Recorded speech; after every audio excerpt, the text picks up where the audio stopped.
Hi friends, இந்த வீடியோவில் நம்ம என்ன பார்க்க போகிறோம்னா ஹூ இஸ் பவர்ஃபுல், அட்வொகேட்டா போலீஸா அப்படின்னு பார்க்க போகிறோம். ஸோ ரெண்டு பேருமே பவர்ஃபுல் தான். போலீஸ் கண்டிப்பாக போலீஸ் ஸ்டேஷனில் அவங்க தான் பவர்ஃபுல் பர்சன். ஸோ அவங்களுக்கு தான் ஒரு கேஸ் ரெஜிஸ்டர் பண்ணுறதுக்கோ ஒரு கேஸை இன்வெஸ்டிகேஷன் பண்ணி கோர்ட்டுக்கு ஃபைனல் ரிப்போர்ட் சப்மிட் பண்ணதுக்கோ ஃபுல் ரைட்ஸ் இருக்குது. ஸோ அதனால் போலீஸ் ஸ்டேஷனில் கண்டிப்பாக போலீஸ் தான் பெரிய ஆள், மீன்ஸ் அவங்க தான் பவர்ஃபுல். ஸோ அங்கே போய் நான் அட்வொகேட் அப்படின்னு நம்ம பவரை நம்மளால் காட்ட முடியாது. But we can ask some questions regarding our clients. So நம்ம ஒரு கிளைண்ட் சார்பாக போகிறோம். ஸோ அவரை எந்த செக்ஷனில் புக் பண்ணியிருக்காங்க, எப்போ அரெஸ்ட் பண்ணியிருக்காங்க, எப்போ கோர்ட்டில் ப்ரொடியூஸ் பண்ணுவாங்க, அதை நம்ம கேட்க அட்வொகேட்டாக நமக்கு ரைட்ஸ் இருக்குது.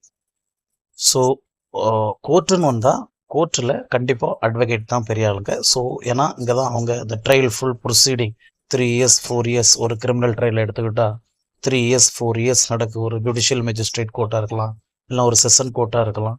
ஸோ இங்கே கண்டிப்பாக not only criminal case, even civil கேஸும் நடக்கும். ஸோ இங்கே கோர்ட்டை பொறுத்த வரைக்கும் கண்டிப்பாக அட்வொகேட் தான் பெரிய ஆள்.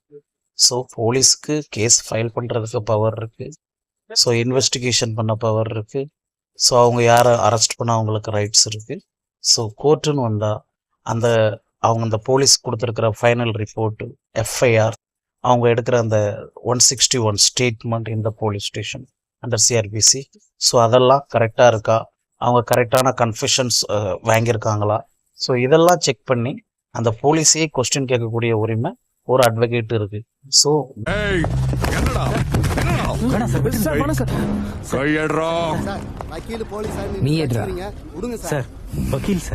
இந்த வீடியோ மூலம் நம்ம என்ன தெரிஞ்சுக்கணும்னா, போலீஸ் பெருசா வக்கீல் பெருசாங்கிறத விட ரெண்டு பேருமே இணைந்து செயல்பட்டா கண்டிப்பா தப்பு செஞ்சவங்களுக்கு சீக்கிரம் தண்டனை வாங்கி கொடுக்க முடியும். So both are having equal power.